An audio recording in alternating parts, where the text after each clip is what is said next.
Olá e seja bem-vindo. A senadora Soraya Tronic revelou que a relatora Elisiane Gama vai indiciar o alto escalão das Forças Armadas e que a CPMI cumpriu seu papel e garantiu que ela não vai terminar em pizza. Já o senador Espiridião Amin rebateu afirmando que a CPMI do 8 de janeiro, desde o começo, criou uma narrativa de golpe e se trabalharam nesse sentido. Veja. Bom dia, senadora. Reta final, hoje a apresentação do relatório. Qual é a expectativa da senhora com esse relatório da senadora Elisiane Gama, que ela não deixou escapar ainda pra gente, pelo menos pra gente, não deixou escapar nada.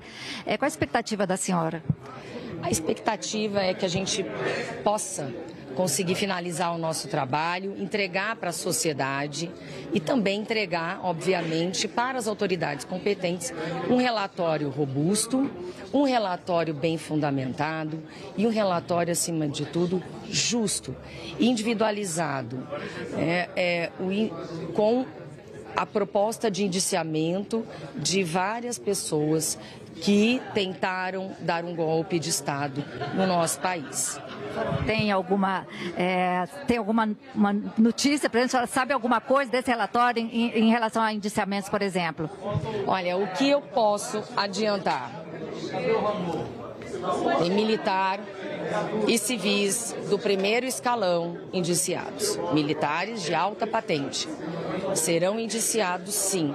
Então eu posso dizer, que não posso dizer ainda nomes nem nada, mas o que a gente pode falar por enquanto é isso. Então, nós atingimos o escopo, porque por mais que muitos deles não tenham sentado naquela cadeira, as provas documentais, as provas testemunhais, as provas emprestadas até mesmo da CPI do Distrito Federal dão suporte suficiente para o indiciamento desse primeiro escalão que conseguiu escapar da oitiva aqui. Então, na opinião da senhora, a CPMI cumpriu o que ela se propôs? Cumpriu. Aqui não vai dar em pizza, não vai terminar em pizza. Da mesma forma que nós cumprimos o nosso trabalho com a CPI da pandemia. Então, a diferença é que, quando a gente entrega o nosso trabalho para as autoridades competentes, nós terminamos de cumprir a nossa obrigação e aí começa a obrigação deles. Na CPI da pandemia aconteceu e aqui também vai acontecer. Não vai ser uma vergonha, como aconteceu em outras CPIs que quiseram abri-las só para criar tumulto, confusão.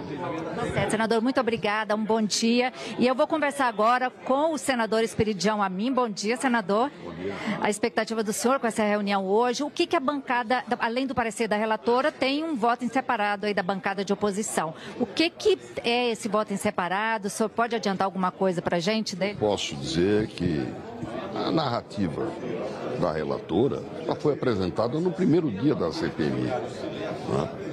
Então ela desenha um golpe de Estado que não aconteceu, mas é a sua versão e da maioria que não assinou para que houvesse a CPMI, mas, sendo maioria, capturou a CPMI.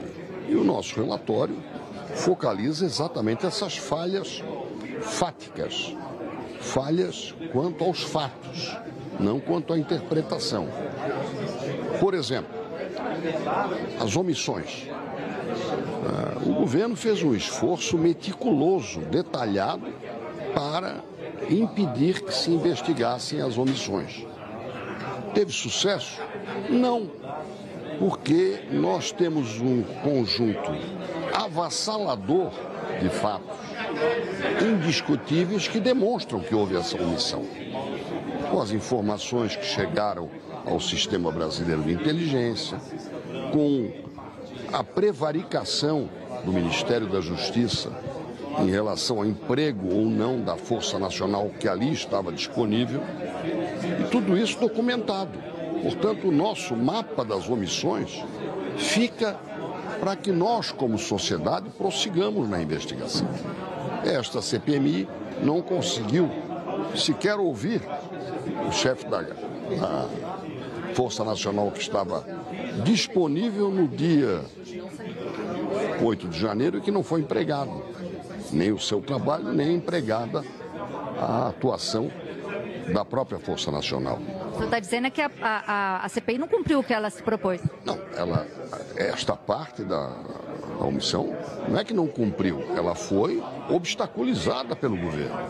Não foi a inércia, foi o cuidado para que não se chamasse o ministro da Justiça, para que não se acariasse o então ministro do GSI com o chefe da ABIN. Vamos ter problemas. Frase do ministro antes de os problemas acontecerem. E nada feito. A frase do presidente da República, em 2 entrevistas nos dias 12 e 18 de janeiro. Alguém abriu a porta por dentro. Presidente Lula, 12 e 18 de janeiro, abriram a porta por dentro. Ou seja, alguém que estava do lado de cá, do governo, abriu a porta para o ingresso dos visitantes, segundo alguns invasores e segundo a narrativa do governo golpista. Então, esta ficção política vai despertar na nossa sociedade, na imprensa, a necessidade de prosseguir a investigação. E, finalmente, não assinte ao conceito de justiça. No mesmo ano em que se consideram nulas as provas concretas da corrupção da Lava Jato, essas pessoas, os vândalos, ou as pessoas responsabilizadas nesse processo do STF, manchando a história do STF, recebendo condenações de 17 anos, na média. Eu acho que essas exorbitâncias, que obedecem a uma narrativa oficial, chapa branca, vão ser questionadas ao longo da nossa história no futuro. O fato é que a CPMI foi direcionada pela relatora e a base do governo para bem longe de quem se omitiu na proteção da sede dos 3 poderes, permitindo que os vândalos invadissem o Planalto, o Congresso Nacional e o STF.